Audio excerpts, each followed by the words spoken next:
మన ప్రజలకి ఒక పార్టీ మీద, ఒక వ్యక్తి మీద వ్యక్తి పూజ లేదా వ్యక్తి అభిమానం, ఆరాధన ఉండకూడదు. మన ప్రజలకి మనకు దేని మీద ఉండాలి? అభివృద్ధి, మౌలిక వసతుల మీద ఉండాలి. మనకి ఉచితంగా అందరికీ, అంటే కుల మత వర్ణ భేద స్థాయి లేకుండా విద్య వైద్యం ఫ్రీగా ఇవ్వాలి. ఇప్పుడు విద్య ఇస్తుండు అని అంటారు, వైద్యం కూడా ఇస్తున్నారు అంటారు. వైద్యం ఇట్లా ఆరోగ్యశ్రీ 10 లక్షలు ఇస్తున్నారు కదా అని అంటారు. ఆ 10 లక్షలు ప్రైవేట్ వాళ్ళకి ఇచ్చే బదులు ఒక సంవత్సరానికి 2000 కోట్లు అవుతున్నాయండి. మామూలు అందాలు చెప్తున్నాను నేను. 2000 కోట్లు ఆరోగ్యశ్రీకి ఖర్చు చేస్తుంది. ఆ 2000 కోట్లే గనక ప్రభుత్వ ఆసుపత్రులను డెవలప్ చేస్తే, వరంగల్లో ఒకటి పడుతున్నారు మల్టీ స్పెషాలిటీ, అట్లాంటి జిల్లాకు 3 కట్టచ్చు. విద్యావంతులారా,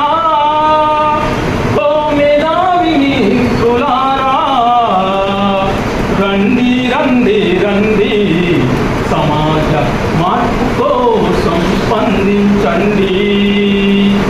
విద్యావంతులారా, ఓ మేధావి మిత్రులారా, రండి రండి రండి, భావితరాల కోసం ఆలోచించండి.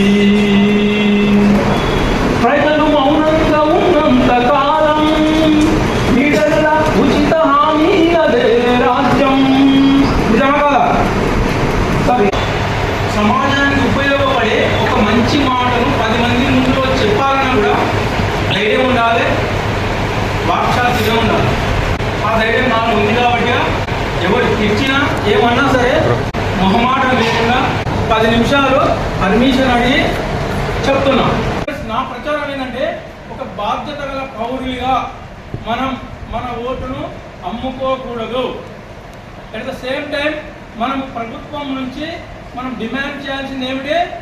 ప్రజలందరికీ కుల మత వర్ణ వర్గ స్థాయి భేదం లేకుండా అందరికీ ఉచిత విద్య వైద్యాన్ని అందించాలి.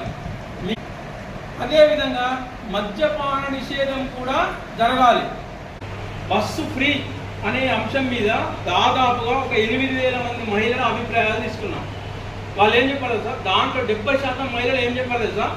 నేను మొహమాటం లేకుండా చెప్తున్నా, అన్న ఈ ఉచిత బస్సు ఎవరికి కావాలన్నా ప్రభుత్వ ప్రైవేటు సంస్థలలో పనిచేసే మహిళలకు వెన్స్డే రోజు ఒక ఫ్రీ, అంటే ఇది పెయిడ్ లీవ్ ఏమన్నా జమిదాన్ అని అన్నారు.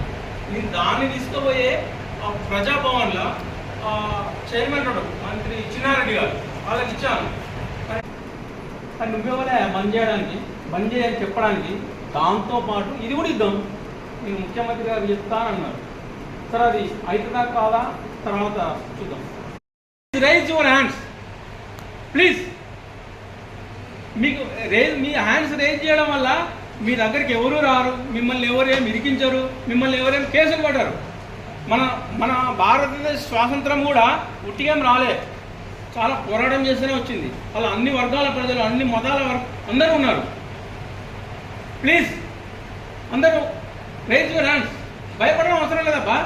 మన తెలంగాణ ఉద్యమం కూడా ఉట్టిగేం రాలే, పోరాటం చేస్తూనే వచ్చింది. ప్లీజ్ ఆరో కూడా, అంటే నేను చెప్పడం వల్ల బలవంతంగా మీరు రేజ్ చేయకూడదు, మీలో సెల్ఫ్గా ఉండాలి.